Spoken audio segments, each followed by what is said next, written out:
Hello guys, and welcome to another episode of KSP Career Mode. Today we are going to be going back to the moon, but this time trying to see how much science we can possibly glean in one go. So for this purpose I have created this beast. It's called Science Scoop, and it's the lifting body is in generally the same style, slightly improved style from the Luna series. And this thing at the top is three exposure bays, or material bays, three mystery goo containers, and one antenna. And the point of this thing is going to be... also, we have some testing parts for testing, because each one of those is paying us something like 90 grand. So may as well take those up with us. We've just got to do tiny amounts of stuff up there, general things, get a tiny bit of science data from space. Yeah, so this is going to be very good. Transmit and recover science data from space around Kerbol. We can do that with one of our ghoul mod. We can do that on a manned mission later on. However, for this, we have Liquid 1, LV1, which is that engine. We've got this engine to test at the same time. And then we have these two decouplers to test different parts of the moon. So we'll do that, get some funding, which will pay for this rocket, which is quite expensive. 41,000. We've got a bit of funding from accepting these contracts as well.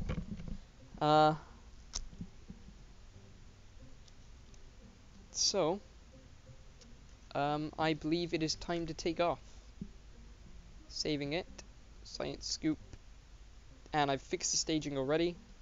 Let's see if our phase angle's correct. Come on. No. Plus, I haven't tested this at all, so I have no idea what its capabilities are, what its delta V is, so we may get a failed mission. Hopefully not, though. Come on. That should be about perfect. Okay, so throttling up, SAS on. This does have an SAS module on it, just because of its sheer size. So, in 3, 2, 1, lifting off. It's a little bit floppy. Okay, what's the story here?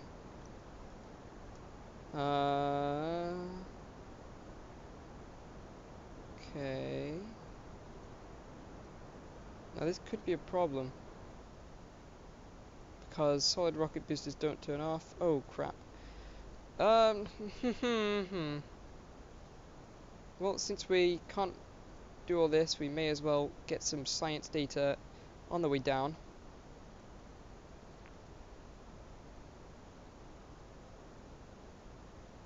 Come on, run out of fuel, so that I can eject you.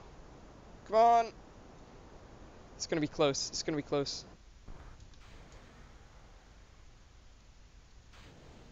I really wanted a boat, actually. Come on. I'm just spamming space here. Oh, don't pull us, don't hit us. Whoa! Oh no, we've lost quite a bit of money, actually. Oh no. Well, may as well test the landing sequence. Oh. And this is why normal people in normal saves would revert the flight. Ah, no. But hey, I'm sticking to my rule. Every failure has to be accepted.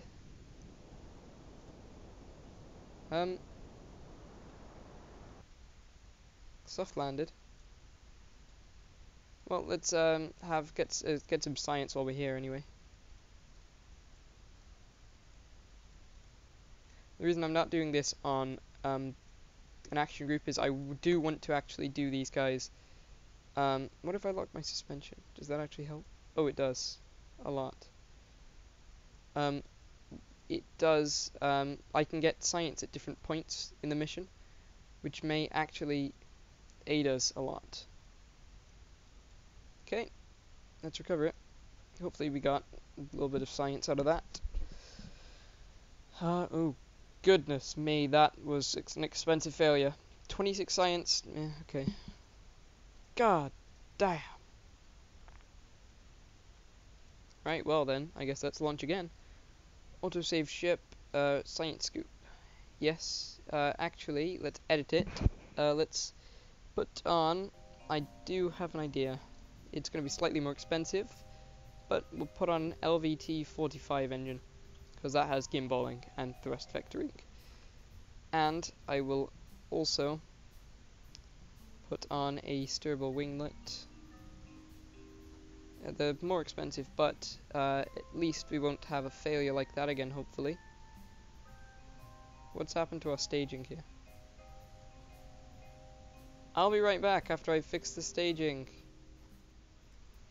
Should lighten things up. Lighten? Is that a word? Is lighten a word? I'm not quite sure that it is. Well, when I said the mods are all done, I meant let's do the mods again. I just realized all the flaws right in front of my face. Cool.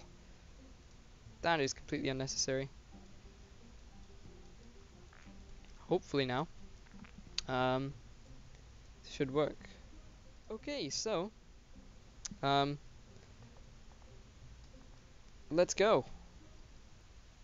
Just resetting my timer so I know how long I've been doing this. Ages. Okay. I like to record in like bulk episodes, so I do tons of sessions at once, because it means that we have better continuity and I can remember what we're doing. So better quality videos. So in 3, say his angle's right now, yeah. In 3, 2, 1, boom! This looks a lot more promising. Yeah, this looks a lot less bulky than last time. I think a problem was just the that we wanted so much fuel on there and 3 engines, but apparently that did not need to be the case, as we can just fit another engine there. It was just for structural sake, but apparently this structure is doing a lot better anyway, so you know, yeah. Sorry about that. Oh. Shouldn't be yawning. This is a very exciting launch, with the first unmanned landing on the moon, and probably the biggest science haul the world has ever seen. That, well, I mean, not that it's saying much. Whoa, did we just get a collision? Okay, cool. I heard a collision anyway in the background. Not that it's saying much, but we're doing a lot better than last time. And we don't seem to be drifting. I think we've actually solved it, guys. Well, that was quick. And just very expensive failure. But I guess there we go. This craft does look quite nice, actually. But you will see now when I eject these fuel tanks on the side that I'm using the larger decouplers, and there we go. They will not be actually clipping through the fuel tank when I eject them, which is good because it means that we can get into orbit intact. Unless you want the whole thing to be sabotaged, like physics does, apparently. Okay, so I'm pretty sure our only problem was just simplicity. We needed to simplify this rocket and make it a little bit more stable and smaller, because we don't really have the infrastructure to be launching something that heavy to the moon yet. After all, this was only meant to launch, this design only really was meant to launch one man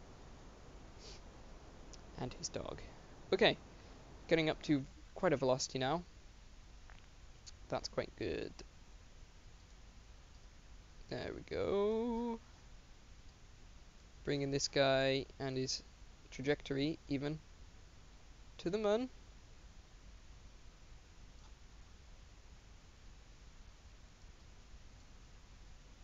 Oh, going the wrong way.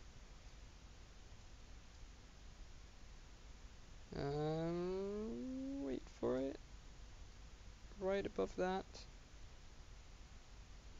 9,000, yes, there we go. 2,083 meters per second. 2 minutes 20-second burn. Yeah, that's fine. We will end up using some of this fuel. Oh, never mind. We're doing fine for fuel. Wow. Okay, I was expecting us to be like getting into orbit mostly with the other oh, we need to burn. mostly with the lunar injection, or the lunar lander. Muna lander. Muna lander. The Muna lander! Anyway. That's actually really fun to say. Muna lander! Muna lander! I think I'm going insane. Okay, well, this is the, I'm not really sure what to say yet. I have no other experiences of this craft, but looks like we could do with a little bit more fuel, but nonetheless, this is fine. Oh, I also switched out these bottom engines. Speaking of the mods, I switched out the bottom engines for LVT45s so that we had thrust vectoring, and that was useful because the it's a lot more effective. You can see the engine actually, if I zoom in here, at the sake of delta V, the engine actually wiggles, and that just it'll thrust in a slightly, oh, there we go, it'll thrust in a slightly different direction. So okay, as long as we get into orbit in time and don't go back in the atmosphere, then we should be fine for this engine. It looks like a very weak engine. So what I was saying about the engine was the way that thrust vectoring works is the angle of the rocket is changed slightly so that all that force is directed slightly to the side, and so it really aids in steering and control because you can vector it almost automatically using the SAS, and so that really helps in stability. However, the engines were more expensive, so not by much, only by 100, so it's a fair trade-off seeing as we're not dead. Also, once we get into orbit, we're going to do the science, and then because these guys have to be at 90 kilometers in orbit around the moon. So what we're going to have to do, what's our altitude? So when we get to 90, I think that works for either of these guys. Yeah, 90, I'm going to press 1. And then we're going to test these engines. Fuel levels seem okay. That seems fine, actually. Just getting up to our testing altitude. Yeah, I would have preferred... The reason I'm not time accelerating yet is because I do not want to pass over this, because that'll mean we've wasted... I think we're getting... Oh, we can almost test them both. I have to be really careful about this.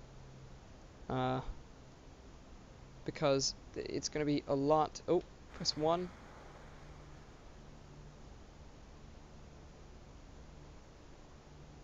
There we go. Why did that one not work?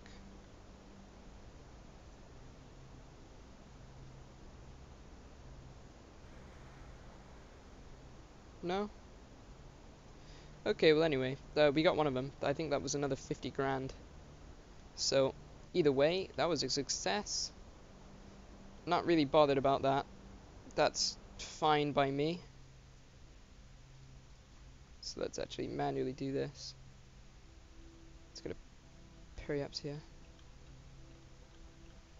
18,000, we can work with that. Now we're on about half fuel.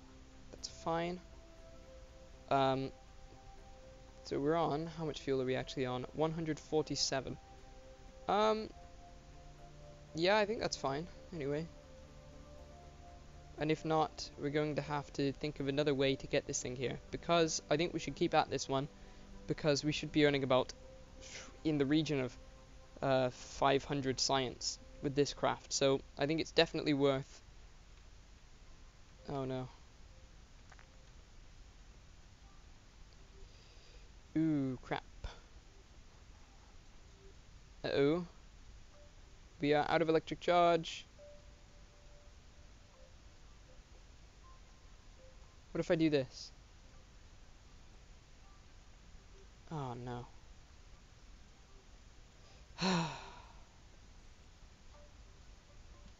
We were so close as well. Well, let's see what happens when we go past the moon, I guess. Well, I mean, it wasn't all a failure. Let's see how much we actually earned for that engine test. 91,000. Okay, so we're actually making money. Oh no. God damn. let's do a quick flyby of the moon then, and let's see actually where we end up. We're going to end up in deep space.